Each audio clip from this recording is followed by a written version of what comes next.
औचित्यात् है। उचित यानी अभ्यास, उचितात्, औचित्यात् अभ्यास किया हुआ।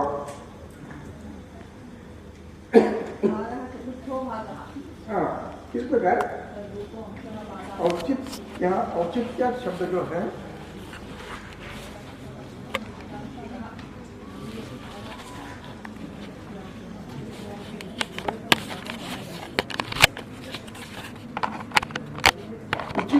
और औचित्या दो शब्द हैं। एक शब्द है 37 में उचिता अहिता, और एक शब्द यहां पर 49 में है औचित्या। फर्क है दोनों, एक उचिता है, दूसरा औचित्या है। एक उचिता इति अभ्यस्ता, अभ्यास करने से, और औचित्य जिसका अभ्यास किया हुआ है, जिसका अभ्यास किया हुआ है, और जो अभ्यास करने के बाद कोई प्रॉब्लम नहीं करता है, उसको कहते हैं औकसात्म्य। दो शब्द में फर्क है, एक औचित्य है और एक उचित है। उचित ये मूल शब्द है, इसका अर्थ है अभ्यास। यहां पर इसके अंदर अर्थ है। और औचित्य जिसका अभ्यास किया हुआ है उसको औचित्य कहते हैं। इस प्रकार जिसका क्रमशः अभ्यास किया है हितकर द्रव्यों का ऋतु के अनुसार, उसको औकसात्म्य कहते हैं। औकसात्म्य किसको कहते हैं? जो ऋतु विपरीत है, जो देश विपरीत है, उसका क्रमशः अभ्यास किया हुआ है, उसको औचित्य कहते हैं और उसको औकसात्म्य कहते हैं। चला है? औकसात्म्य का अर्थ समझ में है? जो हितकर है, जिस ऋतु में हितकर है, उसका ऋतु संधि काल में क्रमशः अभ्यास किया है और अब वो सात्म्य हो गया है, उसको औकसात्म्य कहते हैं। ओक यानी अभ्यास, अभ्यास सात्म्य।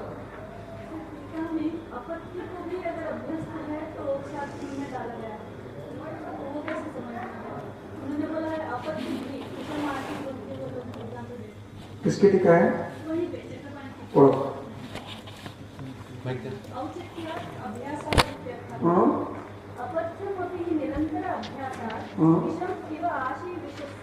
हाँ, उसको अंडरलाइन करो कि आशी विषय व्यक्ति को, जिसको यानी आशी विषय खाने के बाद, तुरंत खाने के बाद जो प्रॉब्लम आता है, और उसको यदि क्रमशः खाते हैं तो वो प्रॉब्लम नहीं करता है,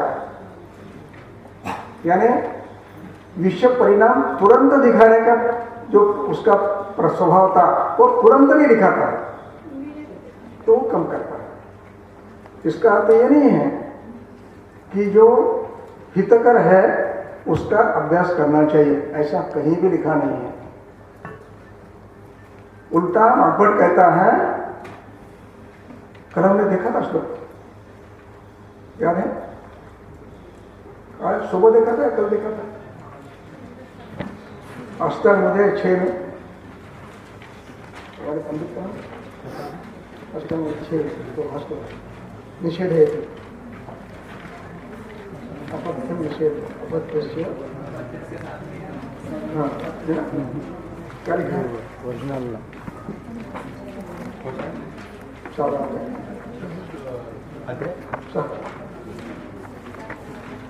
कौन सा अध्याय है? 7 श्लोक नंबर 58 51 अत्यंत सन्निधानानां दोषाणां दोषात्मकां, ऐसे है ना?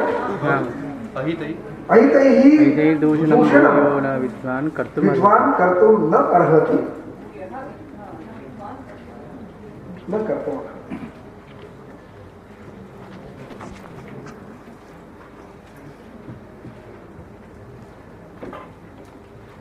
अत्यंत सन्निधान यानी दोष प्रकोप के लिए अत्यंत अनुकूल,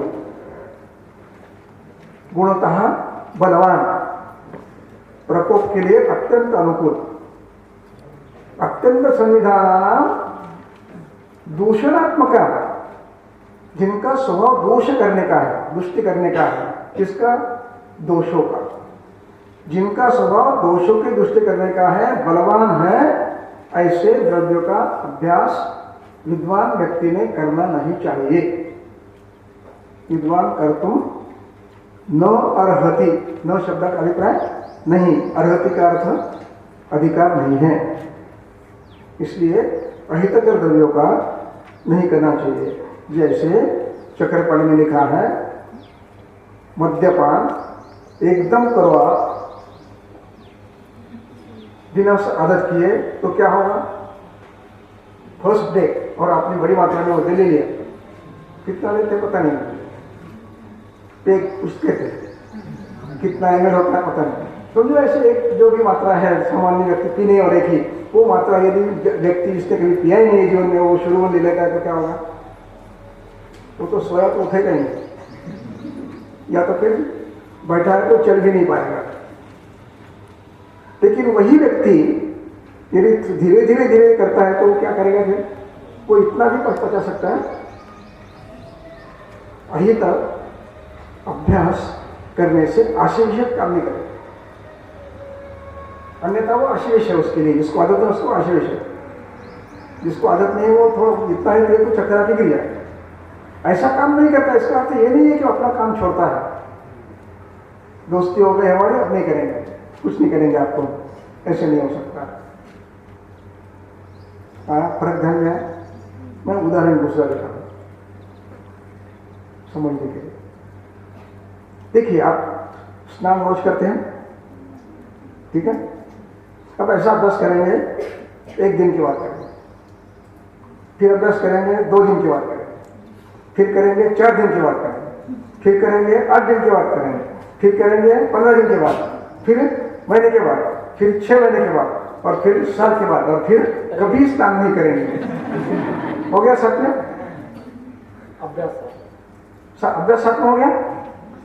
इस क्षेत्र में जहां लोग रहते हैं, जंगल में बात अलग है, वहां अकेले रहने वाले हो और सभी वैसे ही है, वो सभी वैसे ही है ना, उनको पानी नहीं मिलता। लेकिन इस क्षेत्र में जब आप रहते हैं, जहाँ पर रोज लोग स्नान करते हैं, वहां पर आप ये करके देखो क्या होगा।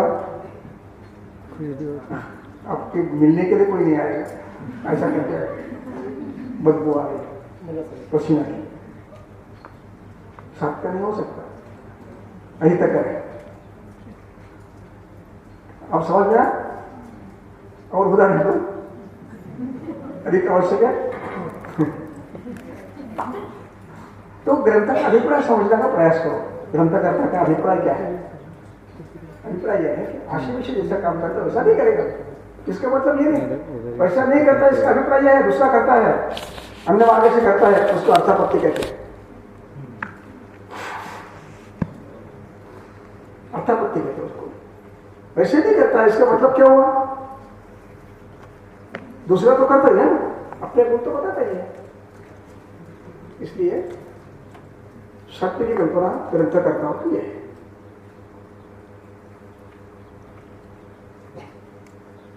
देखिए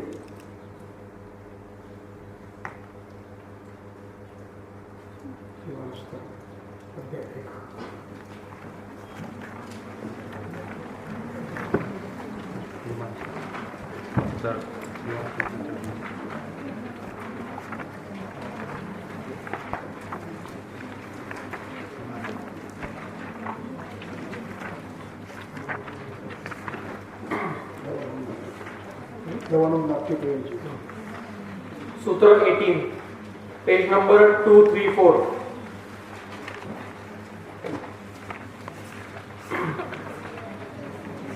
लवणम नाप्त्युपयुञ्जी, एक सूत्र जो है उसमें बीच में तद यथा, ऐसा सूत्र है, बीच की लाइन एकदम।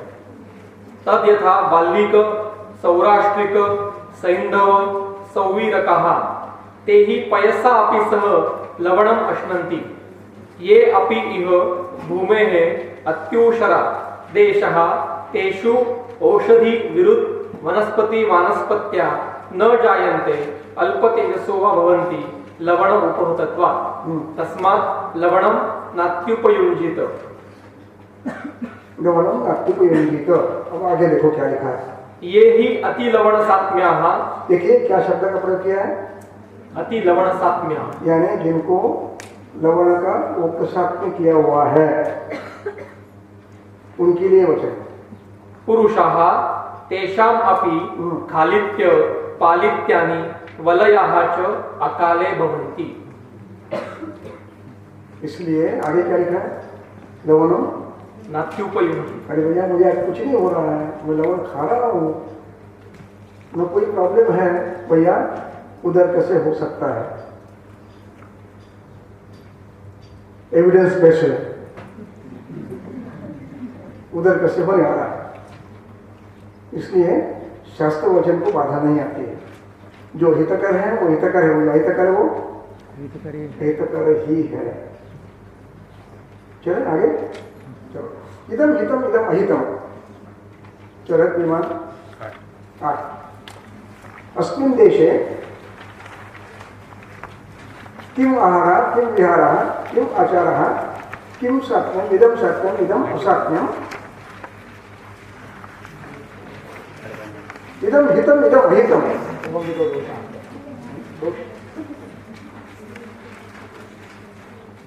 तो ये हितकर या हितकर, जो भी करते हैं वो लोग, उनकी आपको लिस्ट बना ली, अभ्यास किया, सर्वे किया। इस देश में आहार आचार या इनकी आपने लिस्ट बनाई, तो उस लिस्ट में जो भी है उसका परीक्षण कर रहे हैं। कैसे कर रहे हो, देश के साथ में है, काला का साथ में है, प्रौक्तिक का साथ में है, और फिर दूसरा प्रश्न कर रहे हैं आप, हितकर है या अहितकर है। जो पदार्थ आप लोग खा रहे हैं वो हितकर है या अहितकर है, वो दूषणात्मक है या सामान्य है। अत्यंत सन्निधानम दोषाणाम दूषणात्मकम, अभी पढ़ा ना, वैसे है या सामान्य। जो इस प्रकार का है अत्यंत सन्निधानम दोषाणाम दूषणात्मकम, दोषों को दूषित करने के लिए बहुत सक्षम है, ऐसे पदार्थ को अहितकर माना जाता है।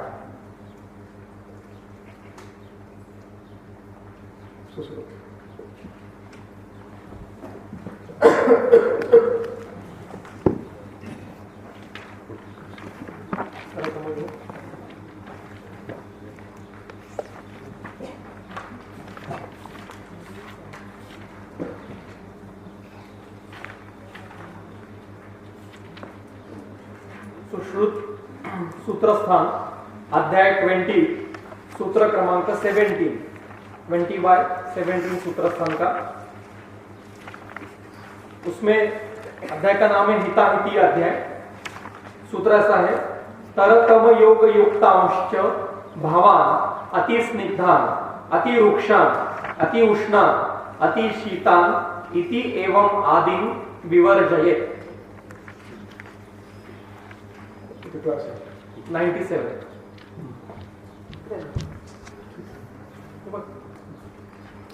तो तरतम योग युक्तांश्च,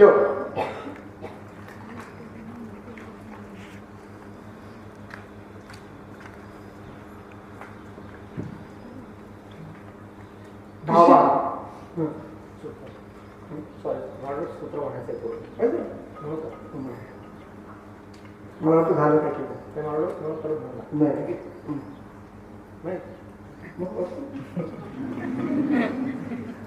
तरतम योग युक्तांश भावान अतिस्निग्धान अतिरुक्षान अतिउष्णान अतिशीतान इति एवं आदि विवर्ज्य।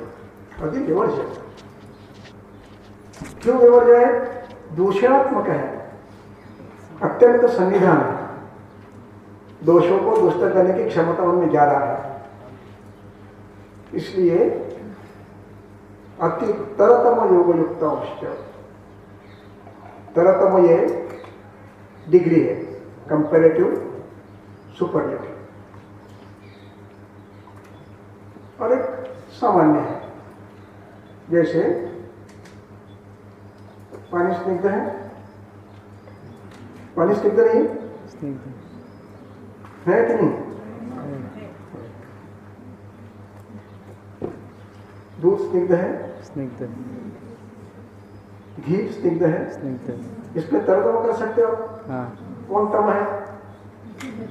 घी, घी तम है, दूध तारा, और पानी स्निग्ध, चलता है, इतना स्निग्ध चलता है।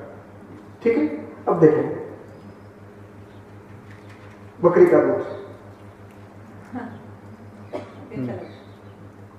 गाय का दूध,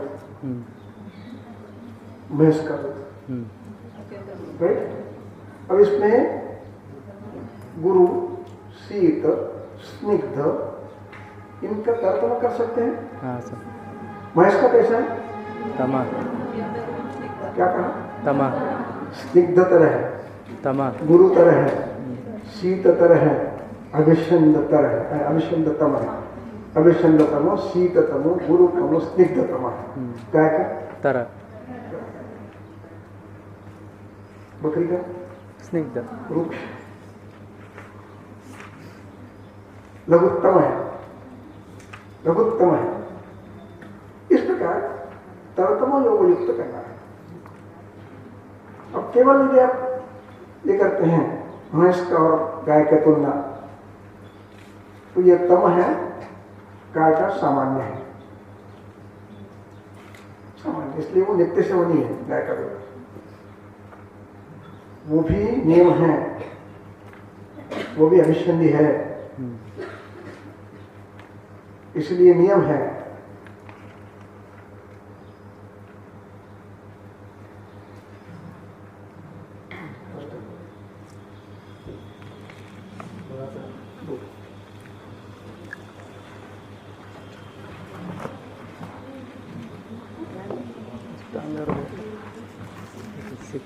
चैप्टर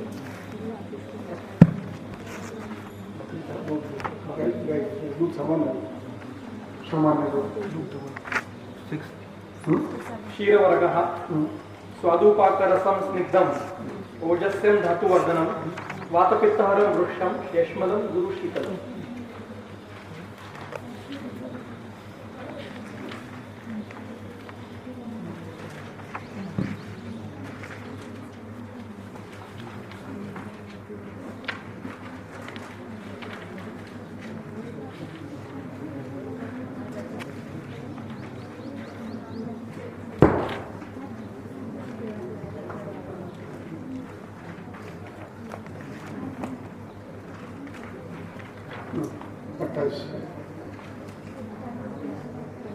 सूत्रस्थान अध्याय अध्याय 5 द्रवद्रव्य विज्ञानीय सूत्र नंबर 28 पयः अभिष्यन्ति गुरु आमम युक्त्या श्रुतम अतः अन्यथा। युक्त्या श्रुतम अन्यथा, सामान्य दूध अभिषंदी है, मार करना, यदि उसको युक्ति युक्त आप श्रुत करते हो तो वो अनभिषंदी बनता है। इसलिए दूध कैसे पीना है? उबाल कर ही पीना है। कैसे पानी का है? जल भी, जल भी उबाल कर पिया है तो अनभिषंदी है, और वैसे पीते हो तो अभिषंदी है। अपवाद ग्रीष्म लोकता, अपवाद अगस्त्योदय निर्विषम, अगस्त्य के उदय के बाद शारदीय जल है, वो अनभिषंदी है। बाकी सब जल अभिषंदी है। युक्त्याश्रुत है तो इस प्रकार ये तरतम है। अब उसकी टीका लेने को, और सुश्रुत जो पढ़ा आपने उसकी टीका बड़ी अच्छी है, उसी श्लोक में नीचे टीका है, सुश्रुत की टीका। तरतमयुक्तांश्च। सुश्रुत का जो सूत्र पढ़ा हमने 20/70 सूत्र था, उसकी टीका अतिशय गुण योग युक्ता माहिष क्षीरादि पदार्था हिता अपि स्वस्थानाम एकांत हिता भवन्ति इति दर्शयन् आह। तरतम योग युक्तांश भावान इति अतिशय स्नेहादि गुण सहितानि द्रव्याणि इति अर्थः। तान एव अतिशय गुण युक्तान विवरणम् आह अति स्निग्धानि इत्यादि। तस्मात् माहिषं दुग्धं गव्यात् अतिशय स्निग्धं स्वस्थस्य समाग्नेः वर्जम् स्वस्थस्य समाग्नेः वर्जम् अस्वस्थस्य च तीक्ष्णाग्नेः सेव्यम्। ठीक है, तीक्ष्ण अग्नि पीना चाहिए। सामान्य व्यक्ति जिसका अग्नि समय उसको नहीं पीना चाहिए। मंदाग्नि है, वो लिखा नहीं है, वो समझना है। तंत्र युक्ति, वाक्य शेष तंत्र युक्ति, या तो अर्थापत्ति जो भी करना है आपको करो। इस प्रकार हर द्रव्य का तरतम होता है, विष्टम भी तरतम होता है। सभी द्विदल धान्य विष्टम भी है, वृक्ष है, कषाय, लेकिन उसमें बुद्ध का वर है, भोजन के लिए श्रेष्ठ वरान्ना सामान्य है। बाकी तरतम युक्त। इस प्रकार हितकर किसको कहेंगे? जिनमें गुणों का उद्रेक है, अतिरिक्त है, उनको हम नहीं कहें। जैसे हम पानी ठंडा पीते हैं शीतकाल में, उष्ण में, मटके का पानी ठीक है। इधर आप सादा पानी पिए पित्तल के बर्तन का या तो तांबे के बर्तन का तो गर्म होगा, उससे मटके का पानी ठीक है। और आप फ्रिज का करोगे तो अतिशीत, और चील्ड करोगे तो बर्फ डाल करके, ये तरतम है। जो तरतम जो युक्त है वो निषिद्ध है, वो दोषों का प्रकोप करते हैं, उनको अहितकर संज्ञा में डालना है। ग्रंथकर्ताओं ने जिन नित्य सेवनीय द्रव्यों का विचार किया है वो इस आधार पर किया है। नित्य सेवनीय द्रव्य, नित्य हितकर द्रव्य, अहितकर द्रव्य, कोई या विष दी है, रसता दी है, द्रव्यता दी है, मांस के। और कषाय में नित्य सेवनीय कषाय कौन सा है? नित्य सेवनीय मधु। तिक्त सेवनीय में कौन है? अमृता। कौटुंब सेवनीय कौन है? मरीच। शुंगवेद। इस प्रकार नित्य सेवनीय भावों का वर्णन किया है जो सामान्य है। इसलिए तिक्तरस नित्य सेवनीय है, कौन सा? सामान्य। इसलिए आपके भोजन में धनिया की दाल होती है, धनिया पाउडर होती है, नित्य सेवनीय है। हरिद्रा होती है, नित्य सेवनीय है। इस प्रकार जिनका गुणवत्ता में आधिक्य है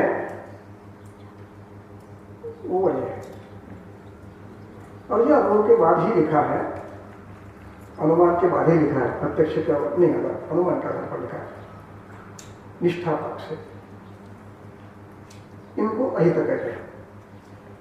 तो जो जिस देश पे व्यक्ति रह रहा है उसकी जो पद्धतियां हैं उसका पृथक्करण आपने किया। ये हितकर है, ये अहितकर है, ये साथ में है, ये साथ में। अब इन अहितकरों में धातु प्रदूषक भाव हैं सभी, वो अहितकर में आते हैं। जैसे विरूढ़ धान्य है, अहितकर।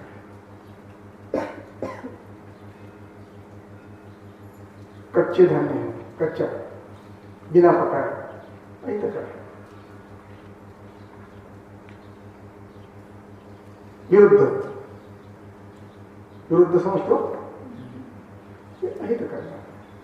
इस प्रकार इदम हितम इदम अहितम, यानी जिस देश पे व्यक्ति रह रहा है उसका आपने अभ्यास किया, तो उसमें आपने क्या किया? वो जो लोग सामान्यतः जो करते हैं उसका पृथक्करण आपने किया। इदम हितम इदम अहितम। आगे का श्लोक पढ़िए, उसके आगे क्या क्या लिखा है? प्रायो ग्रहणे, प्रायो ग्रहणे, यानी जिनका प्रायः उपयोग होता है, कभी कभी होता है उनको छोड़ दीजिए। जिनका प्रायः नित्य होता है, हफ्ते में 7 दिन होते हैं, कम से कम 5 दिन करते हैं, 4 दिन करते हैं, वो सही तक है। इस प्रकार उसका पृथक्करण करना है आपको। देखिए आपने किसका किया? देश में क्या हो रहा है उसका क्या। अब आपको इसी भाव को अतिरेष्ट अंतर्युक्ति के न्याय से उस व्यक्ति को लगाना है। समझ गए? अब तक कीर्तन क्या लिखा हमने? उस देश में क्या करते हैं। अब क्या करना है? ये मेरे सामने जो पेशेंट बैठा है वो क्या करता है। अयम कस्मिन देशे जाता है, कस्मिन देशे, जो तो हो गया। अब ये क्या करता है? या वो जरूरी नहीं कि वो हर व्यक्ति हर भाव करता होगा। जो जो हमने देखा देश का वर्णन सुना, और ये व्यक्ति इस वैसे को वैसे करता होगा ऐसे निश्चित नहीं ना, हो सकता है कम ज्यादा करता हो। तो इसलिए उसको अतिरेष्ट अंतर्युक्ति लगाना है। और ये क्या करता है, तो उसी वाक्य को अस्मिन देशे,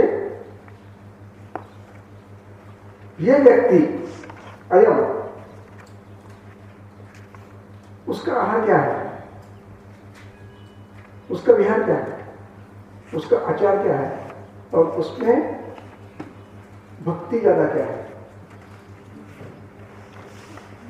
और उसमें फिर इदम हितम, इदम अहितम, इदम सात्म्यम, इदम असात्म्यम। तो इसमें आप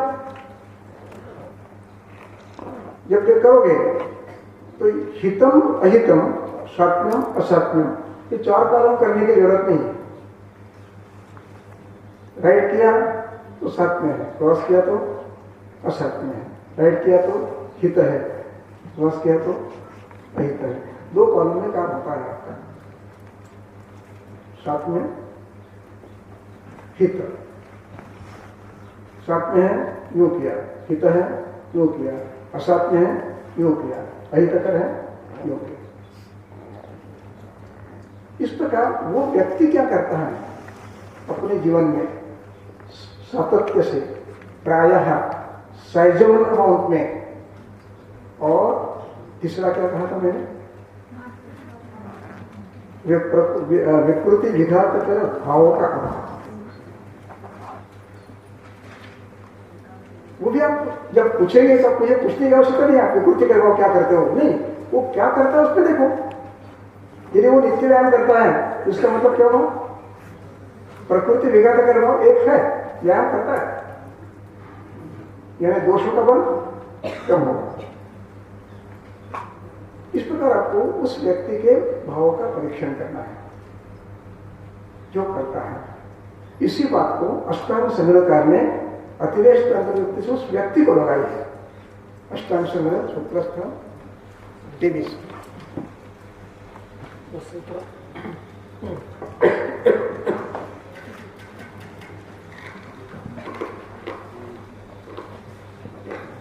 अष्टांग संग्रह सूत्रस्थान अध्याय 23 संग्रह में भेषजावचरणी अध्याय, इसमें पढ़ो, एक बार पढ़ लो पूरा। भेषजम अवचारयन, तीसरा 3 नंबर का सूत्र, पहला ही सूत्र है। भेषजम अवचारयन प्राग एव तावत इदम आतुरम परीक्षेत, कस्मिन अयम देशे जातः समृद्धो व्याधितो वा, कस्मिंश्च भूमि कस्मिंश्च देशे मनुष्याणाम इदम आहार जातम, इदम विहार जातम, एतावच्च बलम एवं विधम सत्वम एवं विधम सात्म्यम, इयम भक्ति इमे व्याधयः, हितम इदम अहितम इदम इति। ये वैसे पूरा चरक का वर्णन लिया है, आगे पढ़ो। प्राग ग्रहणेन केन वा निदान विशेषेण, अब यहां से बदलता है, केन वा निदान विशेषेण अस्य कुपितो दोषः, अस्य कुपितो दोषः। अब क्या करना है आपको, उस व्यक्ति का विचार करना है, उसने क्या किया उसके जीवन में। आगे, दोषस्य हि एकस्यापि बहवा प्रकोपे हेतवः, तस्मात् यथा स्वलक्षणैः कर्मभिः च बुद्ध्वा विषक दोषम एव अवगमयेत्। ठीक है, आगे। तद यथा किम, अब महत्वपूर्ण है, किम आहारेण कुपितो वायु, किम विहारेण कुपितो वायु, तथा रुक्षेण किम, लघुना किम, शिशिरेण किम वा कुपितः वायु, साहसेन वा वेगरोधेन वा भयेन वा। इसको सबको अश्य लगाओ। अश्य शब्द है, अश्य अस्य अश्य है, अस्य तो इसको अस्य किम अस्य वायु आहारेण कुपितः, अस्य वायु विहारेण कुपितः, अस्य वायु वेगावरोधेन कुपितः, अस्य वायु शीतेन कुपितः, अस्य वायु वृक्षेण कुपितः, अस्य वायु भयेन कुपितः, अस्य वायु शोकेन वा कुपितः। किसका किया? अस्य इसका किया। तंत्रयुक्ति कौन सी लगाई? तंत्रयुक्ति कौन सी लगाई? विदेश अतिदेश तंत्रयुक्ति लगाई। राइट? पहले क्या किया? देश का अभ्यास किया। क्यों किया? क्वेश्चन नहीं बना पाएंगे आप, क्या पूछना है ये नहीं समझ पाओगे आप, इसलिए देश का हिसाब करना और फिर वो क्या करता है। और इस प्रकार सुबह उठने के बाद दूसरे दिन सुबह उठने तक वो जो जो करता है उसकी लिस्ट बनाओ और उसके सामने कॉलम बनाओ। एक साथ में 2, बस 2 ही कॉलम बनाने। फिर सुबह मैं 8 बजे उठता हूं, क्या लिखोगे? राइट? सुबह उठ के मैं 2 गिलास 3 गिलास पानी पीता हूं, क्या लिखोगे?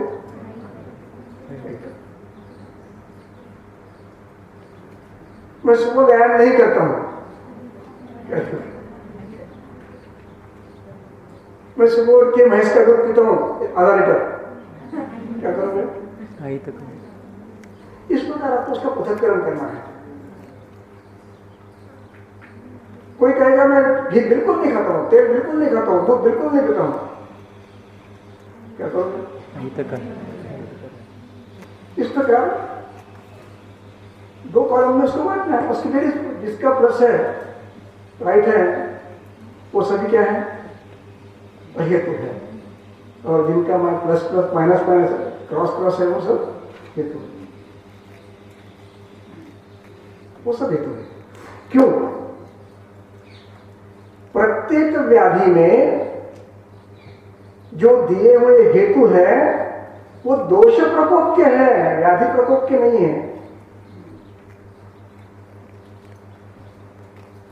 वातरक्त के हेतु दिए हैं, उनमें कुछ हेतु छोड़ दीजिए। कौन से? अतिलंबन, पैर नीचे छोड़ना, हाथी पर प्रवास करना, ये व्याधि के हेतु है। निज हेतु आहार विहार के, वो जो हेतु है वो दोष प्रकोप के हेतु है। इसमें श्लेष्मा प्रकोप भी हो सकता है, इसमें वायु प्रकोप भी हो सकता है, इसमें पित्त प्रकोप भी हो सकता है, और जो बलवान होता है उसकी चिकित्सा पहले करनी पड़ती है। संसर्ग भी हो सकता है, सन्निपात भी हो सकता है। वैसे तीनों दोष तो रहते ही है, प्रधान उसका नाम दिया जाता है, और कभी कभी संसर्ग होता है, कभी कभी तीनों दोष बलवान होते हैं। और किस पे क्या हो सकता है ये आप नहीं बता सकते, वो किस पर है? हेतु पर। और आपको भी ये पता नहीं है वातरक्त है करके, आपने नाम नहीं लिया है उसको। आपके सामने आया है, क्या है? एक रोगी है, कष्ट है उसके, अभी नाम निश्चित नहीं किया है आपने। नाम निश्चित करने के बाद आप हेतु का विचार करते हो, बात अलग है। डायग्नोसिस कर लिया है और हेतु निकाल रहे हैं, ऐसे नहीं होता है। आपके पास रोगी आता है तो आपको पता नहीं है कौन है, क्या है, क्या डिसीज है। आपको ये पता है दोष कौन सा है, आपको ये पता है हेतु कौन सा है, आपको ये पता है चिकित्सा क्या करनी है। और फिर उसके बाद आप निर्णय करते हो ये वातरक्त है।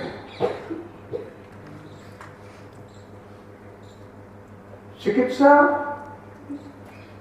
सामान्य तौर पे जो होती है वो हेतु विपरीत होती है,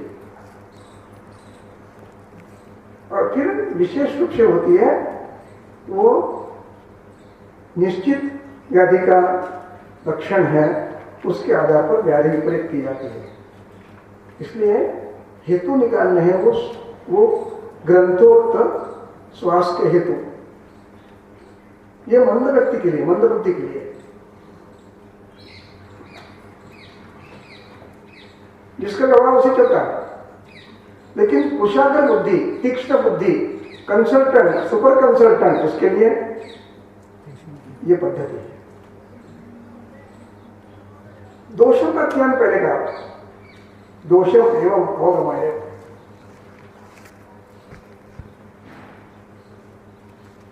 व्याधितः उसकी परीक्षा कर रहे हैं। कस्मिन् देशे जातः समृद्धः व्याधितो वा तस्मिन् देशे इदं सत्यम् इदं असत्यम् इदं हितम् इदं असत्यम् अस्य वायु किं वृक्षेण कुपितः, अस्य वायु किं शीतेन कुपितः। इस प्रकार तीनों दोषों को आपको लगाना है अतिरिक्त व्यक्ति के आधार पर, और फिर निर्णय करना है कि इस व्यक्ति में ये हेतु है और इन हेतुओं से दोष प्रकोप ये इस प्रकार हुआ है। यहां तक का निर्णय आपको पहले करना है। इसलिए हेतु कैसे निकालोगे? व्याधि के हेतु देखकर आपको व्याधि का नाम अभी पता नहीं है। अंदाज कर रहे हैं सोरियासिस होगा, क्या है सोरियासिस हेतु क्या है? सोरियासिस की नहीं पता, चिका है हेतु क्या है नहीं पता।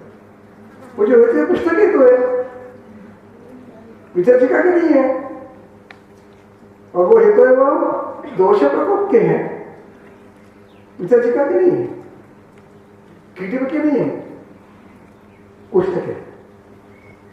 तो पहले आपने देखकर नाम क्या दिया? कुष्ठ है। कुष्ठ हेतु लेकिन किसी एक के नहीं है, विचर्चिका के हैं, दद्रु के हैं, ऐसा नहीं।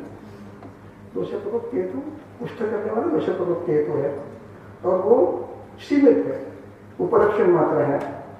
आपको इस पद्धति से दोष ज्ञान के लिए इन हेतुओं का विचार करना आवश्यक है।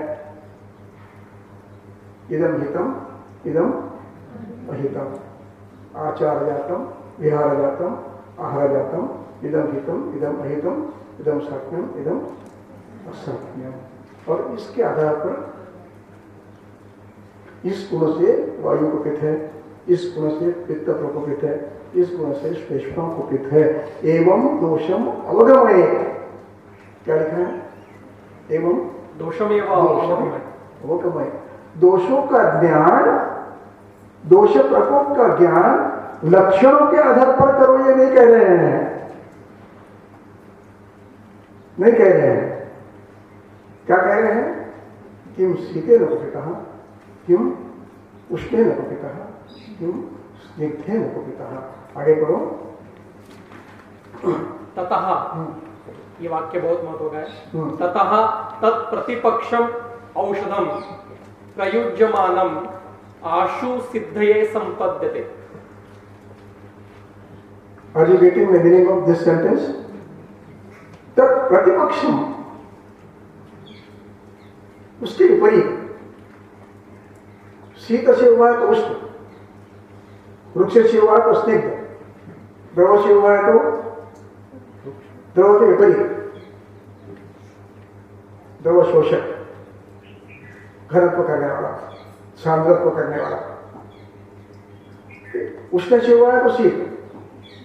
इस प्रकार तब प्रतिपक्षम युञ्जानः, युञ्जानः है नहीं, प्रयुज्यमान, प्रयुज्यमान, प्रयुज्यमान मान शब्द जो है ये प्रत्यय है, वकाधारी है, प्रेजेंट कंटिन्यूअस टेंस, मान मत शब्द है।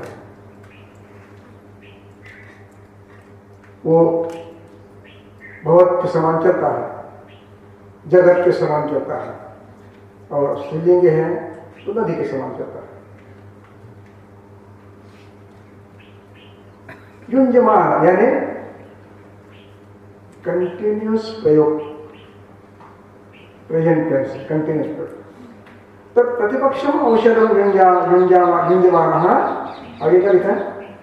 आशु सिद्धये संपद्यते। आशु सिद्धये संपद्यते, उसको शीघ्रता से उपशय मिलता है, सिद्धि मिलती है।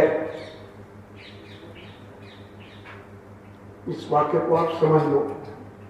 मैं फिर से कहता हूं, बिटवीन द लाइन्स भेज के कहता हूं, बिटवीन द लाइन्स उसमें है।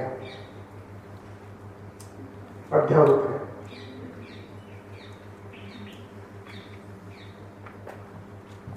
प्रतिपक्षम औषधम युंजवाना, जिन हेतु से दोष प्रकोप हुआ है उसके विपरीत औषध का प्रयोग करने वाला जो करता है उस वैद्य को आशु सिद्धि मिलती है। इसका अभिप्राय यह है कि दोष विपरीत, दोष गुण विपरीत औषध सेवन से दोषों का क्षय होकर व्याधि स्वयं शांत होता है। Repeat the lines. He has not started the treatment contrary to disease. Not started yet. क्या किया है? हेतु प्रत्यय निगम कर रहा है। यानी आपको रोग ज्ञान होना, यानी क्या होना है? पहले हेतु ज्ञान होना है। आप हेतु त्याग करो, प्रतिपक्ष औषध दो, आप सिद्धि मिलेगी आपको।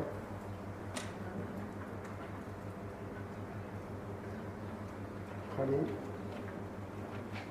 सप्ताह हुआ है। उसी अध्याय में अष्टांग संग्रह सूत्रस्थान अध्याय 23, उसमें 27 नंबर का सूत्र है, सप्ताहे न गुणा लाभे क्रियाम अन्यम प्रयोजयेत्। ग्रंथकार कितना कॉन्फ्रेंस दे रहे हैं आपको। 7 दिन में उपशय मिलना चाहिए। वो कहता है आयुर्वेदिक चिकित्सा के लिए महीनों महीने जो वादे तो करती है, 7 दिन में उपशय मिलना है। यहाँ उपशय शब्द से आते हैं रूप उपशम। थोड़ा तो कम होगा, यदि आप राइट ट्रैक पे हैं तो थोड़ा कम होगा, और यदि नहीं जरा थोड़ा सा भी कम नहीं होता है तो क्या समझना है? मैं गलत हूं, या तो रोगी गलत है, शास्त्र गलत नहीं। राइट? यानी आपको रोग ज्ञान करना है, यानी क्या करना है? हेतु ज्ञान करना है। हम लोग क्या करते हैं? रोग ज्ञान करते हैं। डायग्नोस पेशेंट है, थायराइड क्या कहते हैं, TH-T4 बढ़ा हुआ है, क्या करना है? PCOD है, क्या करना है? अरे भैया, PCOD की चिकित्सा नहीं करोगे आप, चिकित्सा किसी करोगे? हेतु की, दोषों विपरीत करोगे। ये रोग विज्ञान। रोग विज्ञान किस लिए करना है? चिकित्सा के लिए करना है, यह नामक ज्ञान के लिए करना है। नामक ज्ञान के लिए करना है आवश्यक, लेकिन पहले किस लिए करना है? चिकित्सा के लिए। इस प्रकार आप हेतु निकालेंगे। आपने क्या क्या देखा सुबह से? कुछ पढ़न है, बहुत कुछ, और मैं भूल गया तो मुझे याद नहीं, लेकिन कुछ अपने लिखा से कुछ महत्वपूर्ण बिंदु आपको मैंने बताया है। कोई छूट गया हो तो ये बताया, आप बताएं तो छूट गया तो हम विषय चल रहा थोड़ा सा विस्तार और को हेतु का थोड़ा सा और करो। क्या और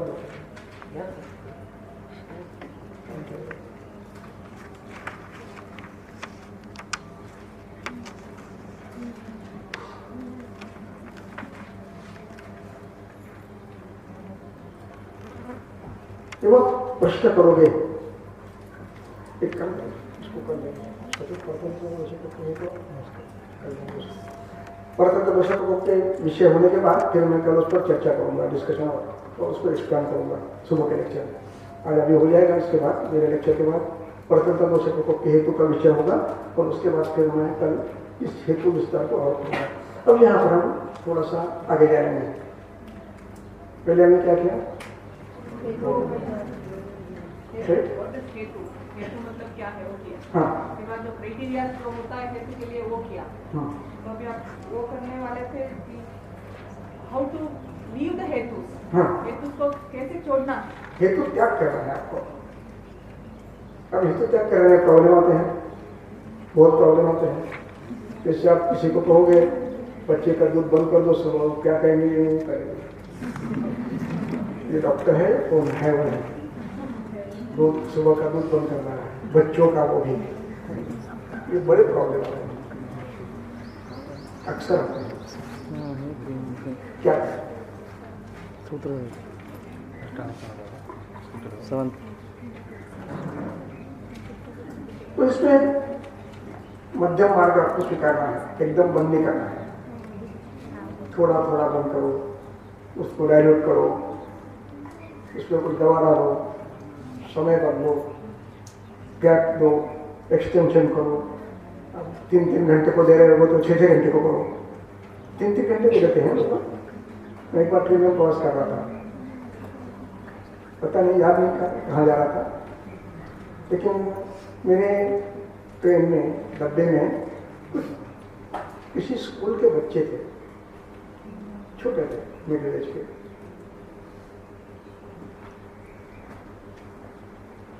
और उनके साथ कोई टीचर या कोई एनजीओ का कोई प्रमुख था।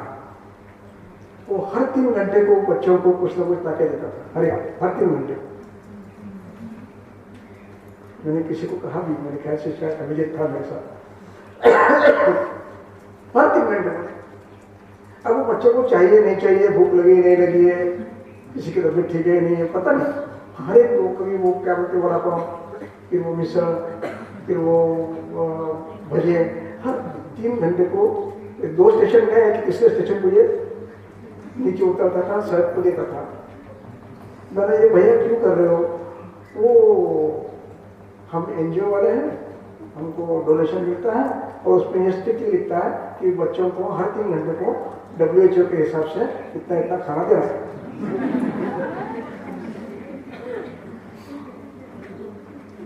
इस प्रकार, और यही परंपरा है, डॉक्टर लोग घर में भी लाते हैं आपके, हर 3 घंटे को बच्चे को खाने को दो।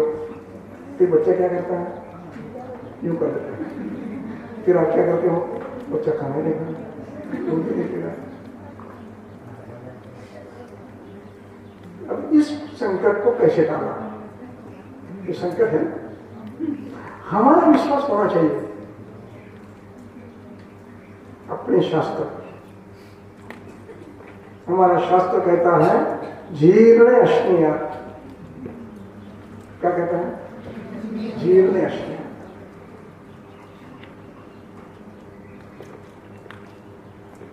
अब इस बात का आपको विश्वास है कि नहीं?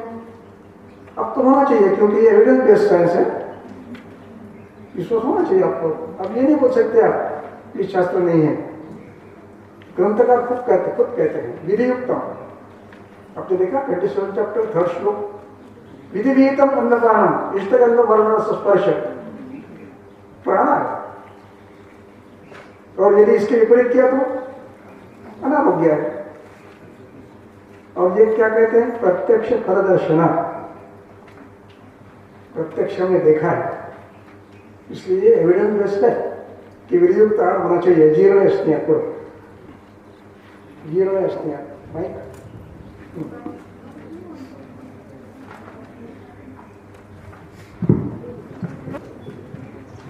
विमानस्थान अध्याय 1 श्लोक नंबर, विमानस्थान अध्याय 1 श्लोक नंबर 8 का 25 का 4, 25 का 4।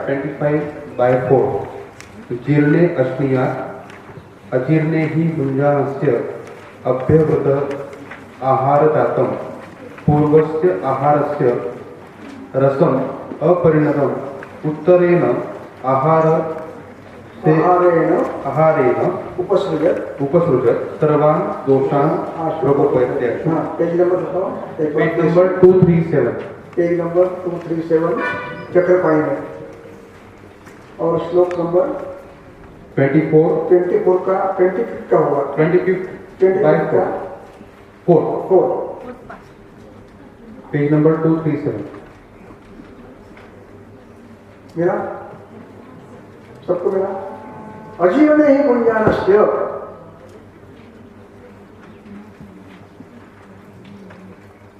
क्या होता है? पढ़ो, अब सब पढ़ो, शांति से एक एक शब्द को पढ़ो, एक एक शब्द का अर्थ बताता हूं मैं आपको। अजीर्ण ही भुंजानस्य,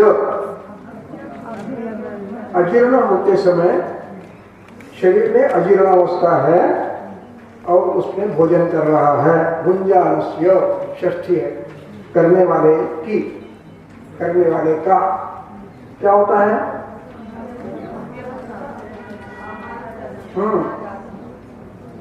अव्यहृतम खाया हुआ, अव्यहृत, हृत हृ धातु है उसका ये पास्ट टेंस है, हृत। अव्यहृतम खाया हुआ, आहार जातम यानी भोजन, भोजन के प्रकार जो भी है, आहार जाते हैं, द्रव है, लेय है, पेय है, जो भी है आहार जातम।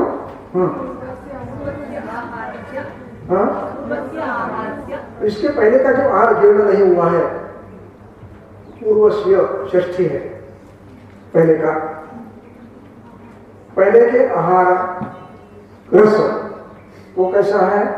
अपरिणतस्य, उसका परिणमन नहीं हुआ है, परिणमन यानी पाचन, उसका पूर्ण परिणमन नहीं हुआ है।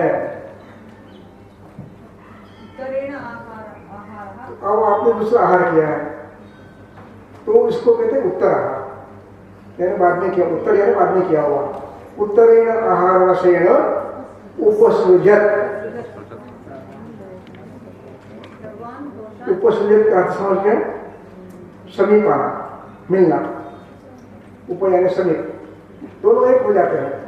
अब क्या होता है? पहला अजीर्ण आहार और दूसरा नया आहार, वो तो बिल्कुल अभी पूरा नया ही है। ये दोनों एक साथ मिलते हैं तो क्या होता है? सर्वान दोषान आशु प्रकोपयति। आशु का अर्थ समझते हो? शीघ्रता से, इमीडिएटली, तीनों दोषों को कुपित करता है। ये परतंत्र दोष प्रकोप है। इनमें दोषों के हेतु नहीं है, रोक्ष नहीं है, शैत्य नहीं है, सामान्य आहार है, नित्य सेवनीय है, किंतु विधि विरहित है। अब शब्दों को पकड़िए मेरे, क्या काम है?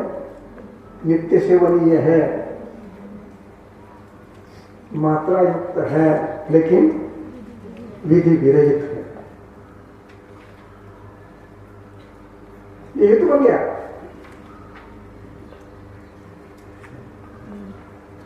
अहित का रहेगा, ये तक हो ही नहीं सकता। जो तीनों दोषों को भी कहता है वही तक कैसे हो सकता है? अत्यंत संविधान दोषानाम दोषात्मका, दोष प्रकोप करने में सक्षम है, तीनों दोषों का प्रकोप करता है। अब यहां पर अजीर्ण शब्द से अभिप्राय क्या है? एक अभिप्राय सूक्ष्म है, दो अभिप्राय स्थूल है। स्थूल पहले बताता हूं, सूक्ष्म बाद में बताता हूं। स्थूल यह है कि आपने अभी भोजन करके आए हो, कितने घंटे में? 1 घंटा। 1 घंटा हुआ, अब 1 घंटे के बाद वो पकौड़े लाएगा।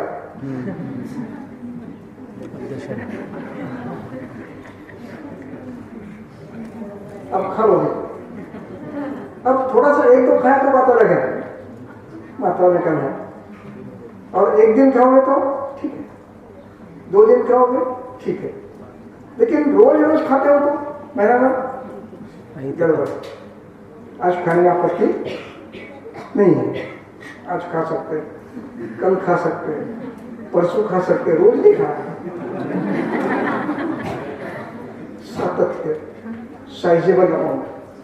अब थोड़ा थोड़ा खाओगे, 2 दिन 3 दिन खाओगे, उससे क्या खाओ, उसके बाद घर जाना है। घर पे जाने के बाद भी यही कहते नहीं, वहां हम खाते थे, यहाँ पे करो नहीं चलेगा। सातत्य नहीं होना है, वो अध्यक्षण हो गया। समझ गया? अध्यक्षण भी अजीर्णाशन है। अजीर्णाशन भी ब्रॉड स्पेक्ट्रम है। दूसरा अजीर्ण विरेचन हो रहा है, उल्टियां हो रही है, सामावस्था है, खाना। पेट भारी है, उल्टियां हो रही है, खट्टे डकार आ रहे हैं, खाना। ये दूसरा आदमी है, इसको क्या कहते हैं? अजीर्ण नहीं कहते हैं,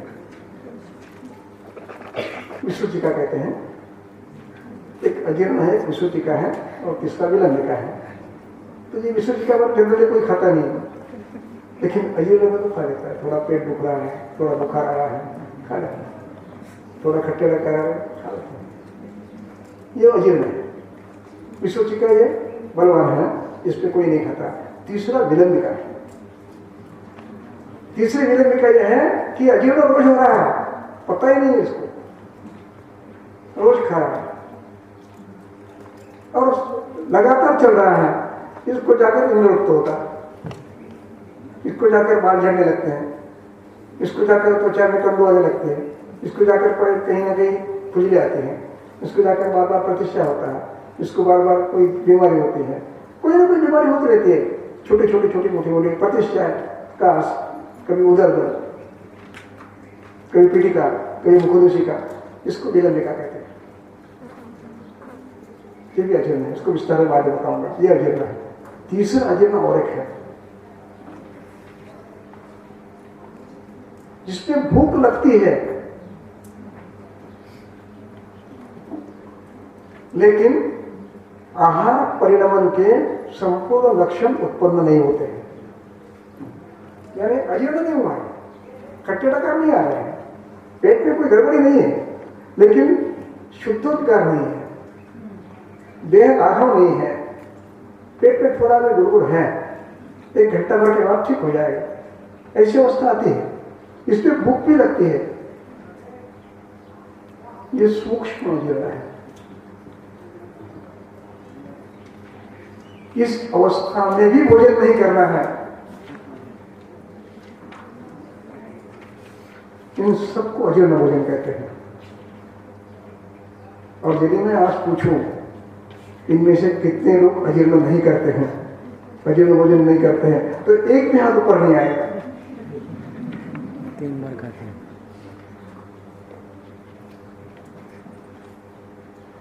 ये अजीर्ण भोजन है, ये विलंबिका करता है, ये डिशीज करता है, तीनों दोषों को प्रकटित करता है, शीघ्रता से करता है। ये बलवान नहीं होते, इतना ही, इसीलिए विलंबिका करते हैं। विलंबिका यानी चलता रहता है, कभी सिर में फुंसी आएगी, कभी मुंह में फुंसी आएगी, कभी नाक बंद होगा, कभी मुंह को छाले आएंगे, कभी खट्टे डकार आएंगे, कभी उदर दर्द होगा, कभी प्रतिष्ठा होगा, कभी कटिशूल होगा, कभी अंगमर्द होगा, चलते रहता है। इस अवस्था को भी टालना है। इसके लिए नियम है, उस नियम को याद करो। अष्टांग हो गए, सूत्रस्थान, अध्याय 8, अंतिम श्लोक। अष्टांग उदय, अध्याय 8, पेज नंबर 160, श्लोक नंबर 55। प्रसृष्टे विणमुत्रे रुधि सुविमले। इनको निकाल लो, इनके पास किताबों को निकाल लो। प्रस्पुष्टे विणमूत्रे लिख लो, इनके पास नहीं है। प्रस्पुष्टे विणमूत्रे रुधि सुविमले दोषे स्वपथके दोषे स्वपथके विशुद्धे च उद्गारे शुद्ध उपगमने वाते अनुसरति तथा उद्रिक्त तथा उद्रिक्ते अग्नौ सूत्र तथा उद्रिक्ते अग्नौ तथा अग्नौ उद्रिक्ते विशदकरणे देहे के सुलभो प्रयुञ्जीताहारं सहि विधि नियमितम विधि नियमितः काल सही यही काल है भोजन का। विधि नियमित भोजन करने का ये काल है। इस काल में विधि युक्त भोजन करो। यानी ये जो लक्षण है ये आपके ओपीडी में आपके टेबल के सामने लगाए हुए चाहिए। आपने ऐसे देखकर पूछोगे, वो न्यूज पढ़ते हैं ना, तो उनके सामने ये रहता है कुछ तो भी, वो न्यूज देखकर पढ़ते रहते हैं। आपको लगता है याद हो गया, कुछ नहीं याद रहता है। वो सामने देखकर, वो सामने देखकर दिखता है, उसे पढ़ते हैं।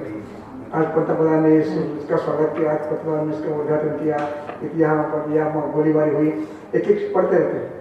ऐसे आप भी पूछते रहो, प्रश्न भी होते हैं, पेट साफ हुआ है, मन प्रसन्न है, देह लागव है, अपनी अपनी भाषा में पूछो। विशुद्ध उद्गार आ रहा है, नाक साफ है या बंद है, मुंह स्वच्छ है या अरुचि है या लिपलिपे है, गला साफ है या खरखर कर रहा है, पेट भारी है, हल्का है, शरीर कैसे लग रहा है, हल्का लग रहा है, भूख लग रही है। और आप जब खाना खाते हो कभी कभी रोज, तो बिना कष्ट के पचता है, हजम होता है, इतने कष्ट आपको कुछ नहीं। अग्नौ उद्रिक्त का अभिप्राय है कि आपका अग्नि अच्छा है। अग्नि परीक्षा भूख लगने से नहीं होती है, अग्नि जरण शक्तियां परीक्षित। इसलिए आप क्या पूछेंगे, आपका अग्नि उद्रिक्त है, यानी आपने रोज जो खाना खाते हो वो बिना कष्ट के सायंकाल तक हजम होता है। यदि हाँ कहता है तो अग्नि उद्रिक्त है, ना कहता है तो अग्नि मंद है। समझे? ये लक्षण तो उत्पन्न है, खाना बहुत कम खाया है, ये लक्षण उत्पन्न होंगे ही। लेकिन सामान्य खाना यदि आप खाते हो और वो खाने में आपको बिना कष्ट के शाम काल तक हजम होता है या तो सुबह तक हजम होता है, कोई कष्ट नहीं होता है, ऐसी अवस्था है, तभी आपका उद्रेक है। इसलिए इन प्रश्नों को आप पूछेंगे और इतना यदि है पॉजिटिव है और फिर खाना खाते हो तो वो खाना कैसे है, विधि युक्त है। और यदि उसके पहले खा लेते हो तो विधि विरहित है, यानी आपको कोई अन्य हेतु नहीं मिलेगा, ये हेतु मिलेगा। ये हेतु 99% मिलता है। तो इसमें भूख भी लगती है, सुसुप्त।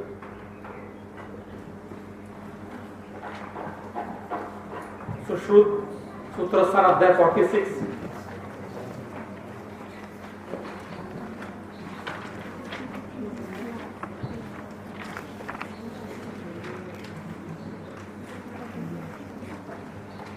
सूत्र क्रमांक 512, पेज नंबर 252। भवेत् अजीर्णम प्रति यस्य शंका, नहीं 513, स्वल्पम यदा दोष विबद्धम आमम लीनम न तेजपथम आवृणोति भवति अजीर्णेपि तदा बुभुक्षा। देखिए, अजीर्णे भी बुभुक्षा होती, अजीर्ण होते हुए भी बुभुक्षा होती है, और सा बुभुक्षा विषवत निहंती। ये बुभुक्षा मंदबुद्धि रुग्ण को खाना खाने को प्रेरित करती है, और यदि वो खाना खाता है तो उसको कष्ट होता है, विलंबिका होती है या अन्य व्याधियां होते रहते हैं। इसलिए विषवत निहंती, मारती नहीं, या निहंती का अभिप्राय है कि उसको बार बार बीमारी होती रहती है, कोई ना कोई चलते रहता है। मंदबुद्धि व्यक्ति और मंदबुद्धि वैद्य दोनों का मेरा हुआ अनन्य है, उसको भी समझ नहीं रहा, इसको भी समझ नहीं रहा। इसलिए अजीर्ण भोजन ये एक हेतु है। अजीर्ण में कितने अजीर्ण है? एक अजीर्ण व्याधि आया,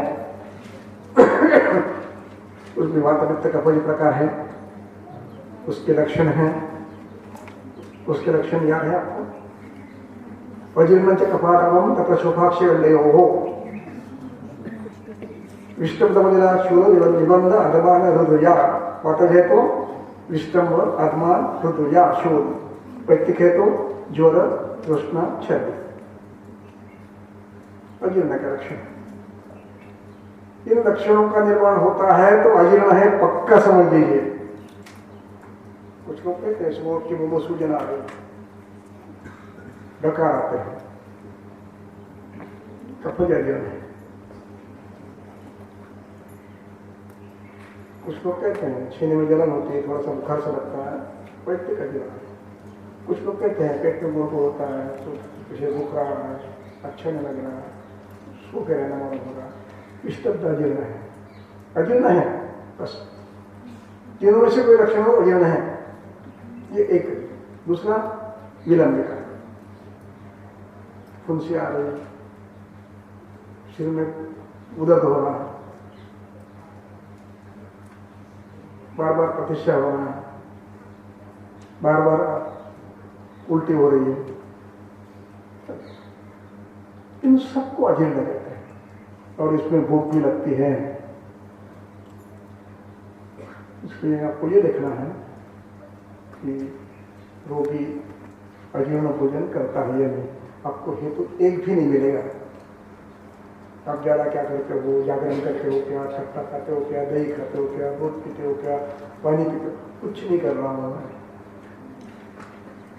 फिर 8 बजे उठता हूँ और 8:30 बजे खाना खाता हूँ, नाश्ता करता हूँ और ऑफिस चला जाता हूँ।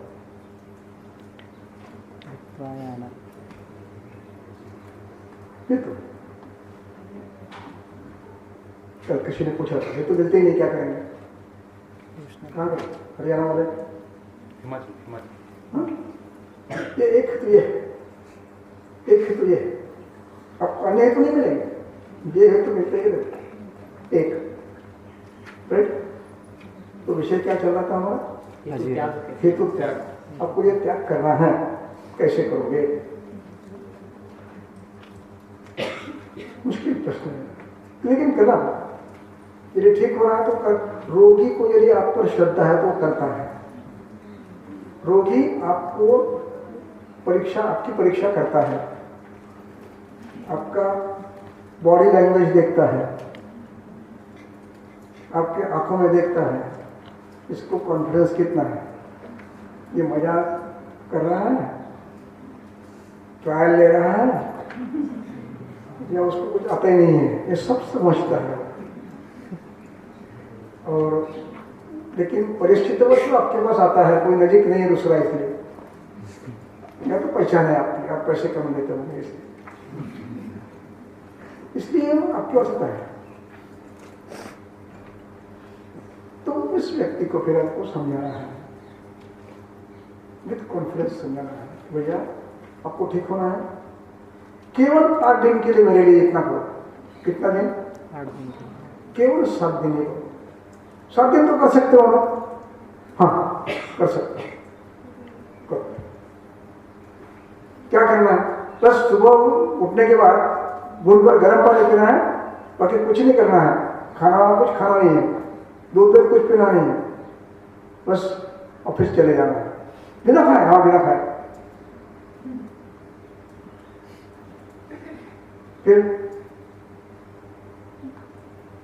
या तो वहां जाकर खाना खाओ, नाश्ता करो, 1-2 घंटे के बाद जाने में 1.5 घंटा लगता है।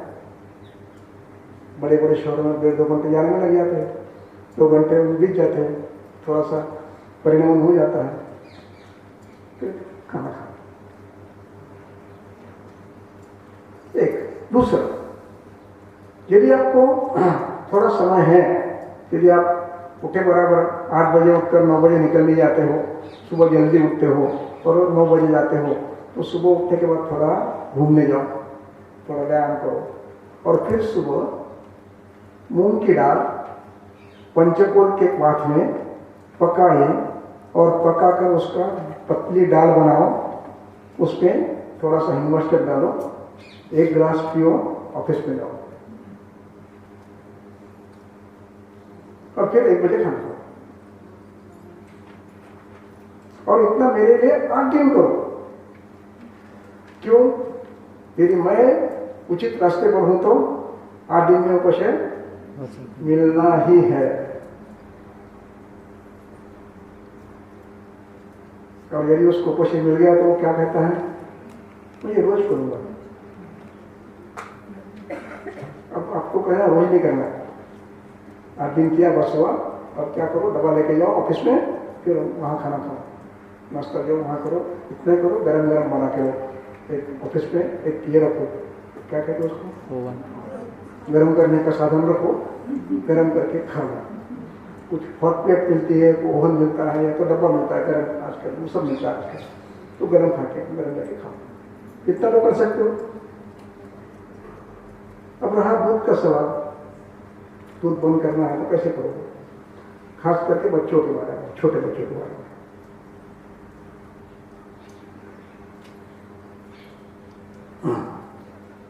उनको आपको विश्वास में लेना है। मुझे बताइए, आप अपने बच्चों को दूध दे रहे हैं, कितने दिन से दे रहे हैं? हाँ, जब से बचपन से दे रहा हूँ। अभी कितने साल हो गए? 5 साल का है। और इतना दूध देने के बाद क्या कहते हैं उसको, व्याधि क्षमता बढ़ गया क्या? इम्यूनिटी बढ़ गई क्या? फिर आप क्यों दे रहे हो? इतना देने के बाद उसकी हेल्थ सुधर गई है क्या? फिर क्यों दे रहे हो? जब देने से लाभ ही नहीं हो रहा है तो क्यों दे रहे हो?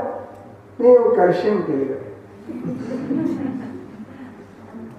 ऐसे करोगे, कैल्शियम की व्यवस्था हम करेंगे, औषध देंगे आप 8 दिन दूध थोड़ा बंद करो, बंद नहीं करेंगे तो थोड़ा सा देंगे, आप बंद करो बहुत थोड़ा देंगे। अब थोड़ा दो कहेंगे तो 11 देंगे, तो थोड़ा दूध बंद करो, थोड़ा दो, पानी डाल कर दो, और 8 दिन के बाद मुझे बताओ कुछ फर्क पड़ रहा है कि नहीं? फर्क तो पड़ता है, ज्यादा नहीं पड़ता, थोड़ा पड़ता, हाँ थोड़ा फर्क पड़ रहा है। यदि बंद करते हो तो ज्यादा फर्क पड़ेगा, कम करते हो तो पड़ेगा, थोड़ा पड़ेगा। और एक बार फर्क अभी और 8 दिन और करके देखो, अब थोड़ा दूध और कम करो। ऐसे करते करते वो 15-20 दिन दूध पूरा बंद कर दो, तब तक तो ये बीमार ठीक हो जाता है, कभी वो सुनने लगता है आपका। इस प्रकार युक्ति से आपको करना है। क्या बोलते हैं उसको, योजना, युक्ति तो योजना। उस प्रकार से आपको युक्तिपूर्वक ये से करना है। तो इतना ये करते हो तो साधारण तौर पर इन हेतुओं को बंद करने में आपको कष्ट नहीं पड़ते हैं। प्रायः प्रॉब्लम जो आता है वो सुबह का नाश्ता और सुबह का दूध में आता है, बाकी इसमें कोई प्रॉब्लम नहीं आता है। बाकी जो होता है वो लोग ऐसे ही खाते रहते हैं, भूख नहीं लगती है, कुछ नहीं, ना कैल्शियम ना कुछ। अब पानी पकौड़े पूरी में क्या कैल्शियम मिलने वाला, लेकिन खाते कि नहीं, वो बंद कर सकते कि नहीं। पानी पूरी वो क्या बोलते हैं, वो कुरकुरे इसमें क्या मिलता है, वो बंद करते हो, इतना करते हैं। हाँ, बंद नहीं करने वाले भी रहते हैं, जिनको जीवन की शैली में कोई एंजॉयमेंट ही जीवन का यह है उद्देश्य है, वो लोग नहीं करते हैं। एक मिनिस्टर आए थे हमारे पास, हमारा प्रोजेक्ट चल रहा था वेट लॉस। हमने कहा कि हम पेशेंट को बिना दवा के ठीक करते हैं, वेट लॉस कम कर देते हैं। कैसे करते हो? तो उनका दूध बंद कर देते हैं, सुबह का नाश्ता बंद कर देते हैं, गेहूं की रोटी, मूंग की दाल बस, और व्यायाम करना। और खाना कब खाना, वही भूख लगने के बाद खाना खाना, बस इतना करते हैं। फिर नॉनवेज वगैरह कुछ नहीं। फिर जीना क्यों?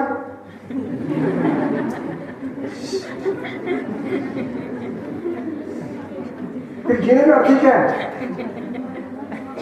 मिनिस्टर ने पूछा प्रश्न, एक्स मिनिस्टर ने, अभी नहीं है वो, इसलिए हेल्थ मिनिस्टर थे।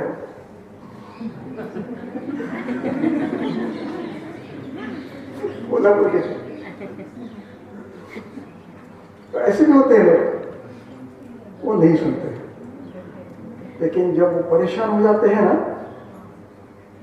वो क्या करते हैं, आप ये कह रहे हैं ना, वो आपको छोड़कर दूसरी जगह जाते हैं। अब वो कुछ नहीं बताता, वो दवा लेते हैं, महीना 2 महीना, साल 2 साल 3 साल। अब 3 साल के बाद उसको ये आता है तो ये कुछ भी नहीं कर रहा है, फिर आपके पास आते हैं। फिर आपको क्या कहना है, अब तो सुनोगे मेरी बात। अब वो सुनता है, अब वो सुनता है। एक डॉक्टर थे,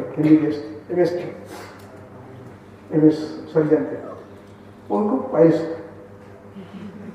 हमारे मित्र थे, उन्होंने कहा कि आप सुबह के 2-2 लोटा पानी पीते हो, घंटे घंटे को 1-1 लीटर पानी पीते, ये बंद करो। वो कहने लगे, क्या बकवास कर रहे हो, पानी पीने से क्या होता है?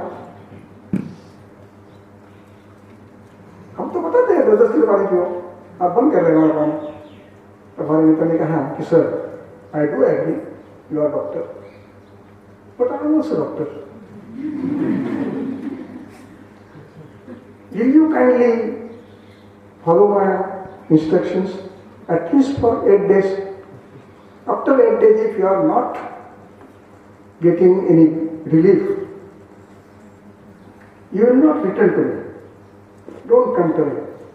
But if at all you are relieved, you will have to follow my instructions at least for 2 months. हाँ, चलो ठीक है, 8 दिन के देखेंगे आपका साइंस क्या कहता है। 8 दिन के बाद उनका फोन आया, सर मुझे 10 मिनट चाहिए आपको बोलने के लिए, बात करने के लिए। क्यों, आपको आराम नहीं पड़ा है क्या? मत आओ ना, मुझे समय नहीं है। नहीं, मुझे आपसे बात करना है। हम फिर शाम को 9 बजे के बाद 9 बजे के बाद आए, गप्पे मारने के लिए आए। मुझे ये बताओ, पानी क्यों बंद किया आपने? मुझे तो आराम मिला है, इंट्रोविशन कम हो गया, एडिमा कम हो गया, पेन कम हो गया है, मैं रिलीफ हो गया। अरे पानी क्यों बंद किया, ये मुझे बताओ। मैं इसलिए कह रहा हूं कि मुझे, मेरे पेशेंट को ये कहना है कि पानी बंद करो, लेकिन मेरे पास लॉजिक नहीं है।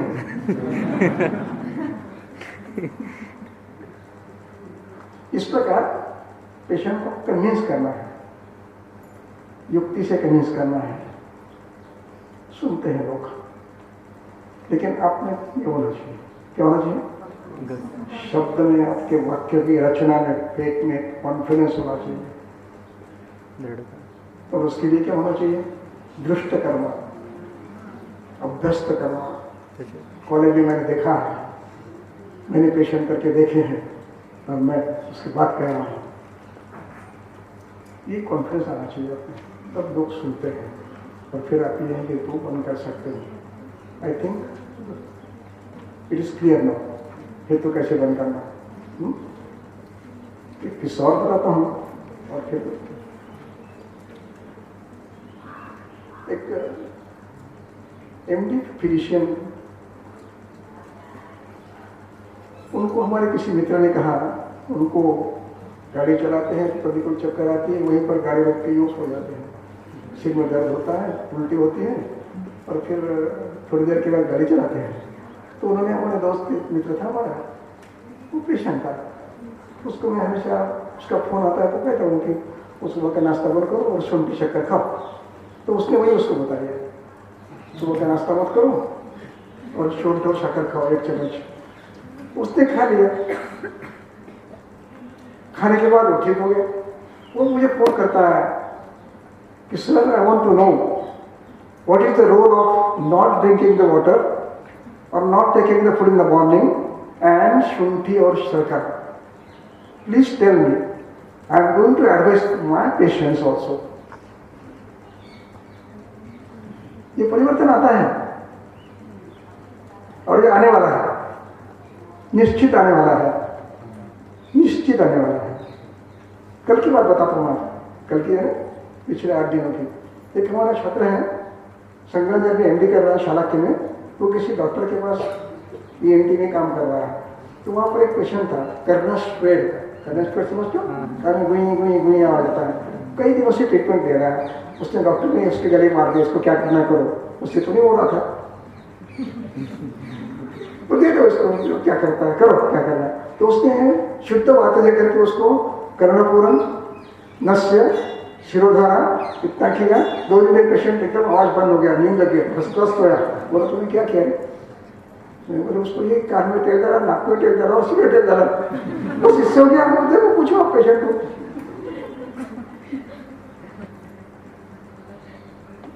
लोग सुनते हैं। इस प्रकार हेतु आपको निकालने की प्रक्रिया समझ में मैं रुकता हूँ। देखो ये बहुत आपके हित चिंतक है।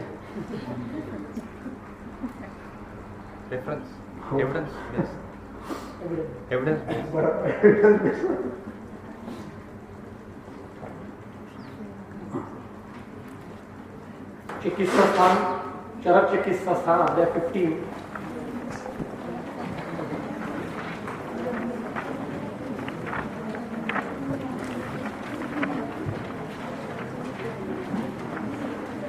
सूत्र नंबर 237।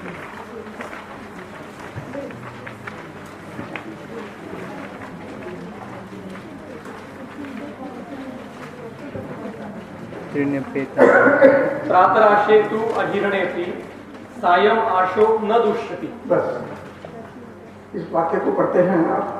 एमडी के कितने छात्र हैं? एमडी के छात्र और अध्यापक संहिता के। इस वाक्य को पढ़ने के बाद फिर से पढ़े बात इस वाक्य को शांति से बोलो, एक एक शब्द को पहले बोलो। प्रातराशे तु अजीर्णेति, प्रातराशे तु अजीर्णे, अजीर्णे अपि, अपि शब्द पे जोड़ दीजिए। प्रातः में यानी सुबह का, आशय यानी भोजन, फिर से आशय सप्तमी है। प्रातराशय अजीर्णे अपि, प्रातराशय का अजीर्ण हुआ हो तो भी सायंकाल में आप भोजन करते हो तो दुष्ट नहीं होता है। उसका दूसरा अर्थ क्या हुआ? रात का खाया हुआ भोजन रात के आहार का भोजन में भी अजीर्ण हुआ है, सुबह खाए तो कुछ खाते हैं तो दूषण वो करता है। निश्चित दुष्ट होने वाला है। इसको कहते हैं अर्थापत्ति, तंत्रयुक्ति।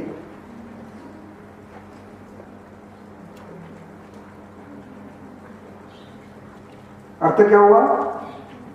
सायंकाल के भोजन सुबह अजीर्ण हुआ तक यदि परिपूर्ण परिणत नहीं होता है और उस पर आप कुछ भी डालते हो तो अजीर्ण होता है, सब दुष्ट होने वाला है। पानी भी डालो तो भी, दूध डालो तो भी दुष्ट होने वाला है। अब देखिए पेज, एक पेज उलट कर कमेंट्री ऊपर का पहला श्लोक पढ़िए, बाएं हाथ का पहला श्लोक। क्लिन्नेषु अन्यत् अपक्वेषु, देखिए जीर्ण अजीर्णेषु है क्या? जीर्ण क्लिन्नेषु, क्लिन्नेषु, क्लिन्नेषु, अन्यत्, क्लिन्नेषु कॉमा ग्लिन्न की सप्तमी है।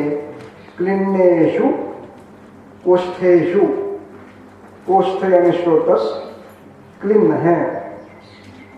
क्लिन्नेषु स्रोतस्सु, अपक्वेषु, अपक्वेषु आहार अपक्व है। तेषु, तेषु अन्यत्, अन्यत् आसिक्तम्, आशिक्तम् प्रदुष्यति। प्रदुष्यति। शरीर में क्लेद है, आहार अपरिणत है, उसमें नया कुछ आप डाल रहे हो तो निश्चित दुष्ट होता है। जैसे दही के कटोरे में आप गर्म दूध डालते हो, उस प्रकार आगे बढ़ो। विदर्देषु पयस्सु अन्यत्, पयः तप्तम् इव अर्पितम्, नैषेषु आहार जातेषु न विपक्वेषु बुद्धिवान। देखिए नैषेषु शब्द है, नैषेषु निषोद्भवः नैषः,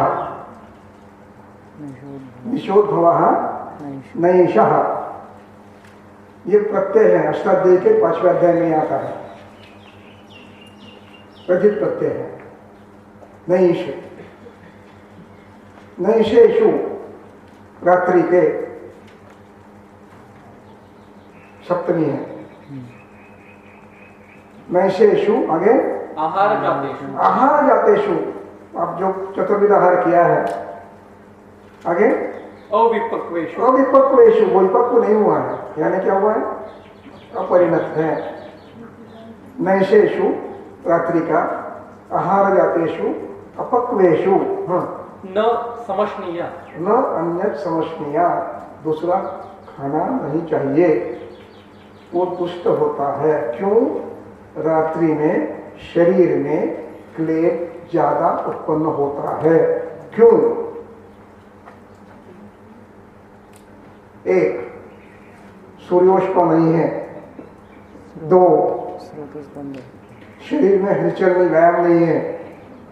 तीन, मन का विक्षेप बंद हो गया है और इसका परिणाम स्रोत में संकोच और क्लेद का संचय होता है। इसलिए रात्रि में शरीर में क्लेद जमा होता है, इसलिए क्लिन्नेषु, क्लिन्नेषु अपक्वेषु, अपक्वेषु, अन्यत क्लेद है, अपक्व आहार है और दूसरा फिर आहार उस पर आप डाल रहे हैं। और इस प्रकार के यदि आप कॉम्बिनेशन करते हो तो वो पूरा दुष्ट होता है। और ये अवस्था प्रायः प्रातः काल के ब्रेकफास्ट में आती है। ब्रेकफास्ट, रात्रि भर उपवास किया है, इसलिए लोग क्या कहते हैं, रात में उठ उठ के खाते हैं।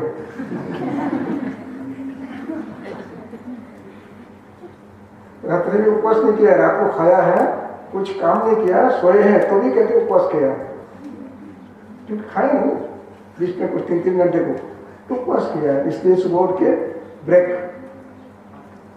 फास्ट जोर से करते हैं। उठे बराबर पकौड़े, फाफड़ा,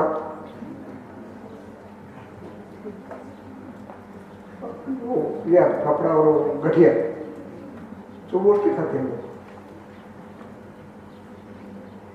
इसका विश्लेषण चरक ने किया है उसके अध्याय में, उसको बाद में लिखेंगे। अब इसी संदर्भ में एक देखकर सूत्रस्थान संचयन के प्रसर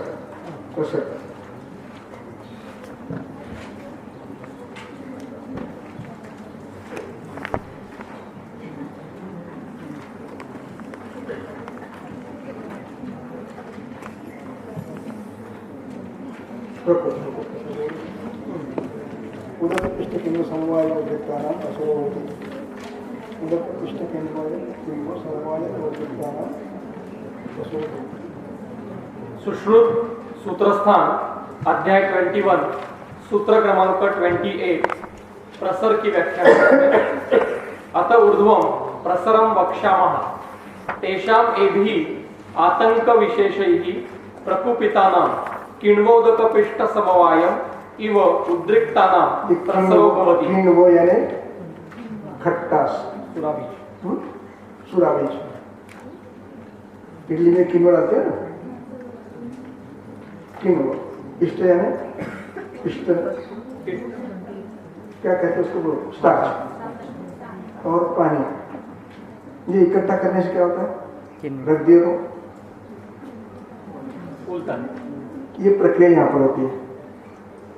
सायं के अजीर्ण में यदि आप सुबह कुछ खाते हो तो क्लेद है, पिष्ट है और उसमें आप नया कुछ डाल रहे हो, तो ये सब मिलकर उद्रिक्त होता है। तो इस प्रकार ये प्रकोप होता है, ये परतंत्र को से प्रकोप है और ये प्राणायाम होता है और ये सभी व्याधियों का कारण है। मैं क्या कह रहा हूँ, सभी व्याधियों का कारण है। कुष्ठ का है, वातरक्त का है, भगंदर का है, अर्श का है, अजीर्ण का है, ग्रहणी का है, पांडु का है, श्वास का है, उदर का है, हिक्का का है, मूत्रवह का है, अश्वरी का है, मूत्राघात का है, श्वित्र का है, स्वरशस का है, विचर्चिका का है, मुखदूषिका का है, किसका नहीं है? सबका है। ये सबका है। इसलिए आपको व्याधि के हेतु नहीं देखना है, इनको देखना है। आगे अगला भाग कल देखेंगे।